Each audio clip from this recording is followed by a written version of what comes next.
fun, and during it was listening to some podcasts. Hey, welcome in, everyone. This is another Clippers Talk Live. We just did one about an hour ago on the Houston Rockets. I'm still upset with my slowdown going on here with my camera. I gotta fix this. So we previewed the Houston Rockets game last night. Did a film breakdown. Look for those episodes in the live section. But I just saw this from Paul George on Podcast P, where he went over his reaction to being back in Los Angeles in the game against the Clippers just last week. So I thought it would be a good time to get online and talk about, maybe for the last time, Paul George and some of the comments and why Clipper Nation feels the way they do about Paul George. Bonesaw saying PG trying to be on his bull ass. Bully S. Is he trying to bully the people of the wall? I don't know. On Podcast P, he didn't seem to like the fact that they were cheering him at the wall during his tribute video, but booing him outside of it. So he wasn't comprehending how, they were separating him playing against them now as a Philadelphia 76er and booing him, but then also celebrating his time with the Clippers and cheering when the tribute video was going on. Ozzy said Paul George really wants to be the villain. I don't think he does, honestly. Deca Fantastic says Puke Mouth P. MX Kenara said, what did he say? TT said, boo him harder next time. What a clown. So I'll play what he said. I'll give it to you. I'll let you know exactly what his reaction was. And he addresses the B team comment he made before. Now, I suppose we'll have to play that too to see if it lines up with how he characterized it. I didn't know Paul George was a lawyer all of a sudden. He's being very precise with his words and saying what he said and how he meant it. And I even asked Ralph Lawler about the B team comment in my interview, so I could just play it from there since I know that's an easy way to find it. JMI 1324 said, dude sounded butthurt and scorned, and he's slapping his own PG fans and former Clippers fans in the face. This is annoying stuff, man. Like he's throwing rocks and hiding his hands. I knew post game after the Clippers Philadelphia 76ers game on November 6th, when he was talking about the crowd and saying, I wish there were more people there, that was a shot. That was obviously a veiled shot. That was shade. That was him trying to point out that the arena wasn't all the way full.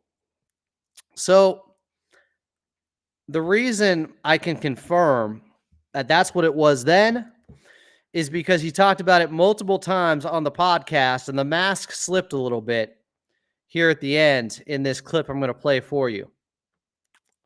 TT said, the pandemic P. Deca Fantastic said, the entire saga helps everyone understand why PG was terrible in the bubble. Himothy said, my fellow Clippers fans went in a war for that guy when he was being called Pandemic P. I mean, apparently he still is by TT here, but that's the thing. We all defended him, gave him the benefit of the doubt. He had the great 2021 run. And for a while, I was using that to defend any poor play or mixed messaging or flip-flopping with statements and putting his foot in his mouth and saying, hey, they had me doing JJ Redick stuff with Doc Rivers. I want to be more on ball. Then it was too much on ball. I got picked up 94 feet by Drew Holiday. Now I want to be more off ball. Then he's off ball playing next to James Harden. He didn't seem to like that either, even though his efficiency was off the charts with some of the stuff he said directly after the season about playing basketball the right way. It's just, he's a tough guy to please, you can say. He is a very tough guy to please because I don't know. It's almost like he's having some basketball identity crisis all the time, where he wants this role, but now he wants this role, wants to play this way, but now this way. He said at the beginning of the season when they brought in James Harden, how much that would alleviate the burden off of him and Kawhi. Then by the end of the season, he said, we lost Batum and Rocco. We had to do so much more of the dirty work. It's like you didn't know that when you traded those guys for James Harden. You said it was all good. It is just frustrating. And I knew he was going to address the situation on Podcast P. I didn't know it was going to come out today. I thought it was going to come out yesterday. And I don't mean to pile on or belabor this or keep this going much further. They play again in Philadelphia. I want to see the date on that because that's happening in November, I believe. Let me check on that one, where the Clippers will be on an East Coast swing. Am I wrong about that? Clippers at 76ers. Yeah, November 24th. So, right around Thanksgiving. Philadelphia likely will have Embiid back by then, since they did both play last night and lose their in-season tournament game to the Knicks. They're not playing tonight against the Cavs. I just don't understand how it's lost on him, or maybe I do, why fans were upset. And it wasn't because he left. As he likes to point out, and did so, and said it was stupid, the booing post-game after the game at Intuit Dome. So, well, do you know why they're booing? Because he kept going back to how I was a free agent. It's not like I demanded a trade. They're not booing you because you left. They're booing you because how you left and because of all the statements and things you said over the years that you'd either contradict very soon or later down the road with something you said, whether it was style of play or how you wanted to be the B player. You talk about the B team, but they brought you in to be not Kawhi's just sidekick, but to be a number one at times too, not to be a number two. And he really was adamant at times, it seemed like, on avoiding responsibility and accountability for what is demanded of a max player and doing the hard things. He did it in 2021. He did it in that playoff run. They also still would have lost in the first round if Kawhi didn't have 45 in a game 6 against Dallas on the road with their fans back for the first time. It's like he did it then and then went away from it. Had another bad playoff series on the way out where he only took 15 shots a game against Dallas in a series where they basically didn't have Kawhi and they needed him to play like a number one. But that isn't his thing, apparently. He said on the JJ Redick podcast, I think, a couple of years ago, before he had his own, that he realized he's not a number one on a championship team.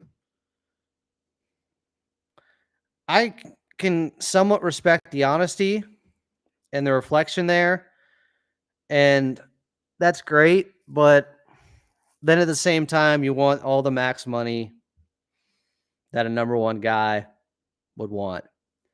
So it's really hard. And now what is he, a number 3 behind Maxey and Embiid? It's a perfect situation if they can get healthy. It's just gotten really hard to defend this guy, and it's been disappointing with a lot of the statements he's made over the years, including this one. So I will play it for you. And clipped it. I was listening to it at the gym on the treadmill, running 10 miles, and I started running a little bit faster because I knew I wanted to get home to podcast after this here. But I want you to hear the audio. I'm going to play it for myself at the same time here. I'll share the screen. We'll get it going. This was today on Podcast P. Joey Lynn clipped it Thank you, Joey.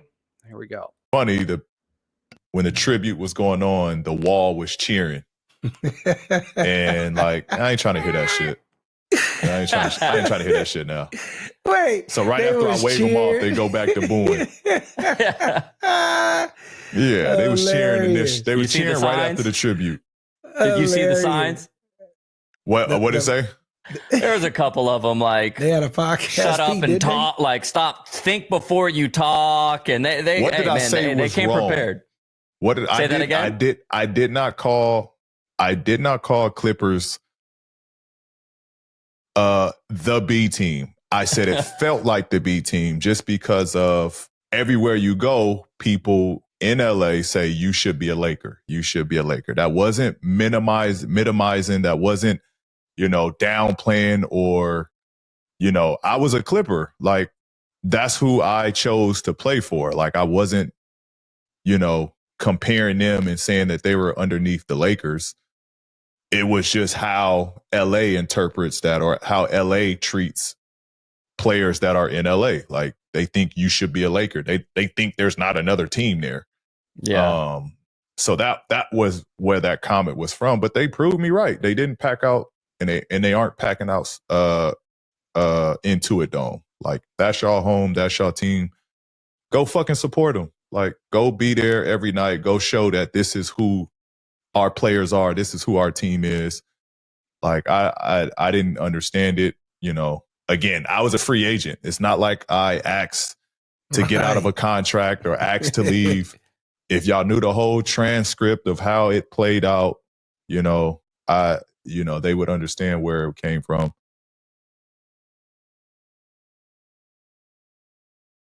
All right, there was Paul George. That was earlier today, released on Podcast P. So we can get into it here. What did he exactly say regarding the B team? Let's listen to that. Because he said it felt like the B team. He tried to clarify, maybe walk it back a little bit, maybe parse his words. Make sure his phrasing was just right. We can go back though. We can play exactly what he said. Let's see. I got it for you right here. This is because it's in the Ralph Lawler interview part 2. I asked him about this. And so I'll play it for you. I got it on deck. Here's what Paul George said after he said, no, I just said it felt like the B team. Took issue with calling them the B team in Los Angeles. It just seemed unnecessary. Because when I was in LA, they like, man, you should have been a Laker. That's all I was hearing. It wasn't no like, oh, welcome to the Clippers. Yo, we happy you in LA, but you should have been a Laker. You was on the second team. I'm on the B team. That's how the vibe and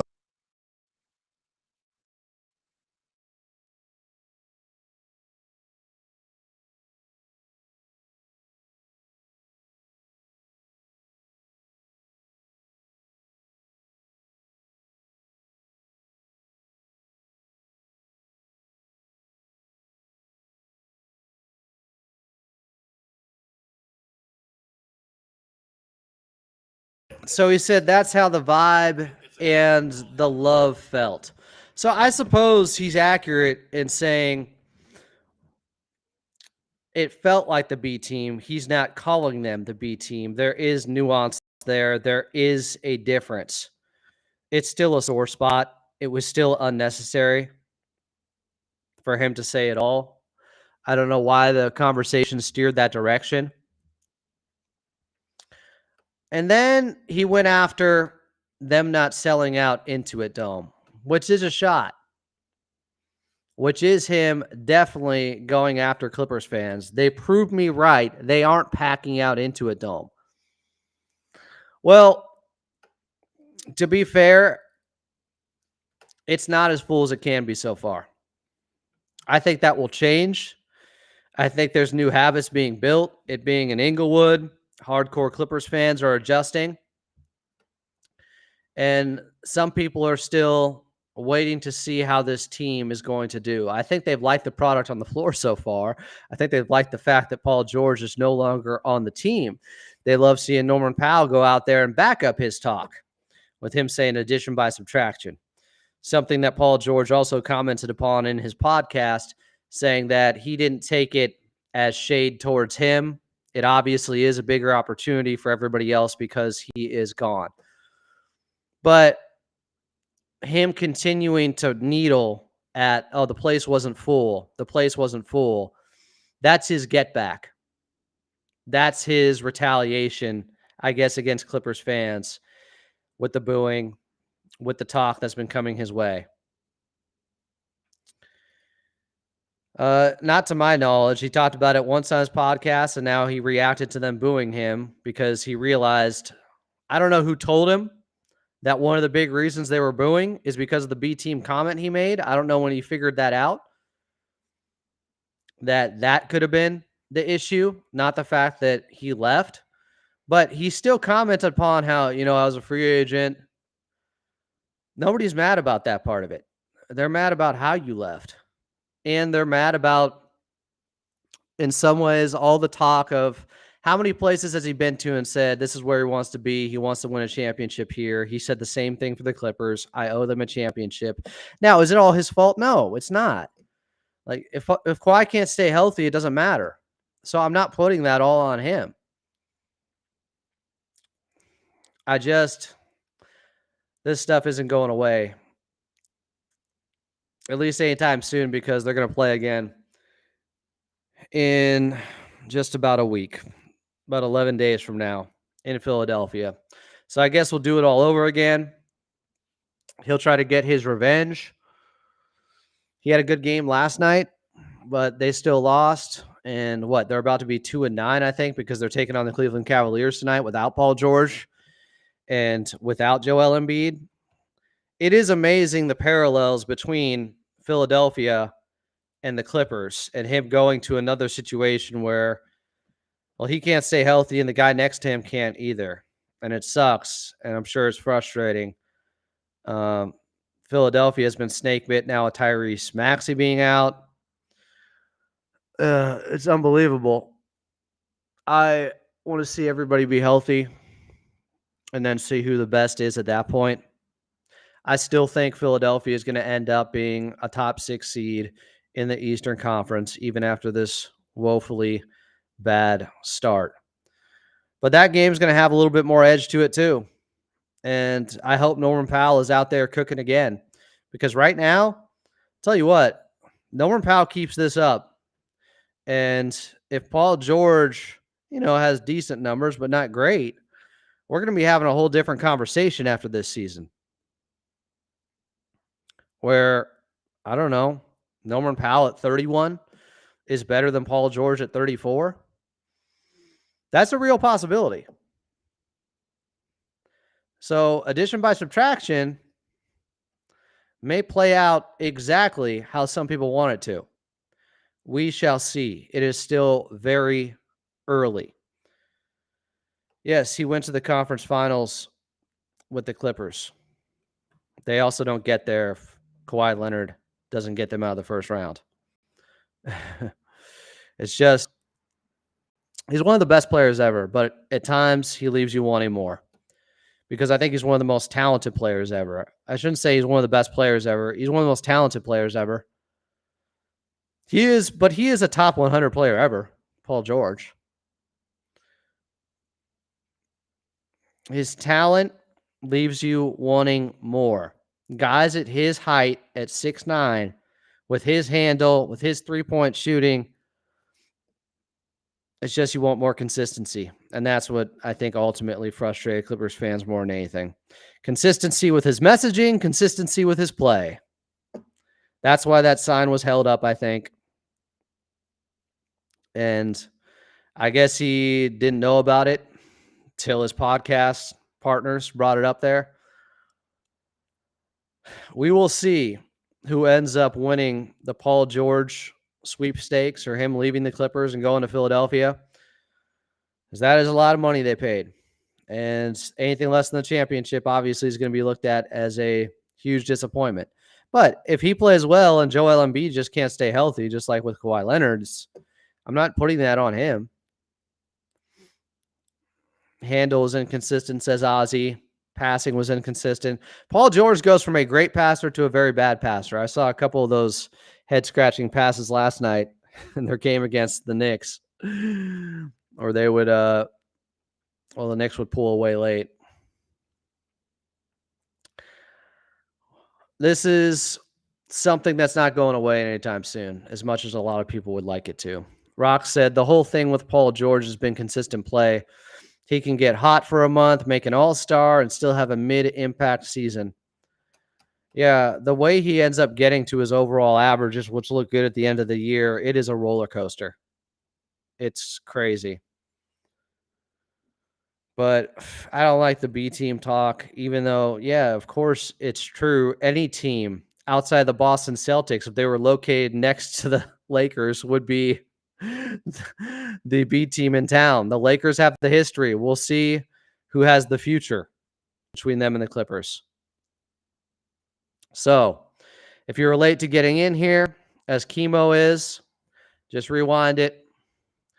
But I just had a show previewing tonight's game against the Houston Rockets, which is something I'd rather focus on now. Just had to get this in for clarification's sake and make sure, we're always on top of the information here on Clippers Talk and news and stories that come out that I think would be of interest to you guys. So I saw this at the gym. Podcast P just dropped, played the audio, matched it up against what he said. And in that respect, I think he's right. There's a difference. There is a differentiation between saying they are the B team or saying it was a B team like vibe. And I think he was accurate with that for the most part. But I would say, why bring it up at all? Why do it at all? Why do it while laughing? When you put it in the context of the clip, it still doesn't look good. It just doesn't. Clippers fans aren't going to like that right after you leave. So we'll see. Appreciate you guys. Yeah, like and subscribe, as G-Master Funkflex said. Yeah, a couple more comments here. Yeah, I'm good. We touched upon it. All I know is the Wall did their job to get that type of response from Paul George, of him trying to wave him off and saying F out of here. You guys must have hit pretty close to the mark for Paul George to give that type of response. Where they kind of circled back to it. They missed it talking about his return to the Clippers and then circled back. And there was obviously this thing's edited together. They didn't do it live. So he may have wanted to touch upon this and give his opinion. He did. I just gave you mine. The response from Paul George in his return to LA. Appreciate you guys. Love your pregame show starting at 4, 2 hours from now, right back here. Clippers taking on the Houston Rockets. It's a 2-game mini series in Houston. Friday's game will be an in-season tournament cup game. Love y'all. Talk to you in 2 hours.